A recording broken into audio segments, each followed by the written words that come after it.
रत्नागिरी जिल्ह्यातील हापूस आंबा पिकाला बदलत्या हवामानाचा जोरदार फटका बसला आहे. अजूनही थंडी, दवा आणि धुके कमी न झाल्याने मोठ्या प्रमाणात आंबा झाडांवर खार पडत आहे आणि यामुळे मोहोर कालवंडून तुडतुड्यांचं प्रमाण वाढले. आंबा मोहोर वाचवण्याचे बागायतदार आणि शेतकऱ्यांचे प्रयत्न सुरू आहेत. तरीही यंदा रत्नागिरी हापूस आंबा पीक मोठ्या संकटात सापडलं आहे. दुसरे तिसरे फुल आंबा झाडांना आले आहे. या मोहोराचा परिणाम म्हणजे हंगाम लांबण्याची शक्यता आता वर्तवली जाते. आता मार्च पासून उन्हाची झळ सुरू होईल आणि यामुळे पूर्ण तयार न झालेला आंबा पिकण्याचं प्रमाण वाढेल आणि यामुळे साहजिकच आंबा गळ मोठ्या प्रमाणात होईल अशी शक्यता आंबा बागायतदारांमधून आता वर्तवण्यात येते. कोतवडे पंचक्रोशीतील प्रसिद्ध आंबा व्यापारी हरिभाऊ धावडे यांनी टाइम्स डिजिटलकडे बोलताना सांगितले की आंबा पीक वाचवण्यासाठी शेतकऱ्यांना 6 ते 7 फवारण्या कराव्या लागल्या आहेत. झाडांना पाणी देण्याचं प्रमाण वाढलं आहे. फवारणी आणि मजुरीचा खर्च याचा ताळमेळ शेतकरी आता कसा बसवणार? कोकणचे हवामान सतत बदलत आहे आणि याचा परिणाम इथल्या हापूस आंब्यावर दरवर्षी होतोय.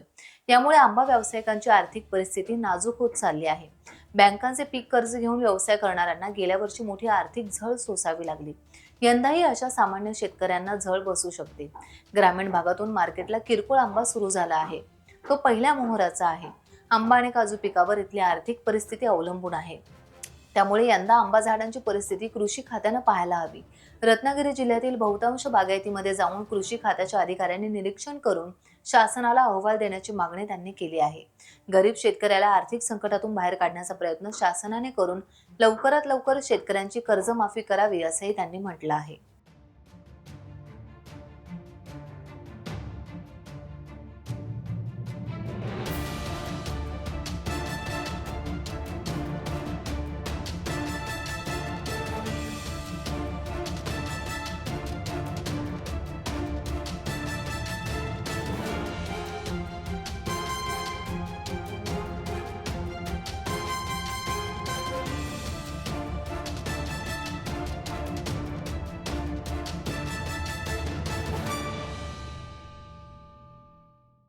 टाइम्स डिजिटलला लाईक करा, सबस्क्राईब करा, शेअर करा आणि बेल आयकॉन दाबायला विसरू नका.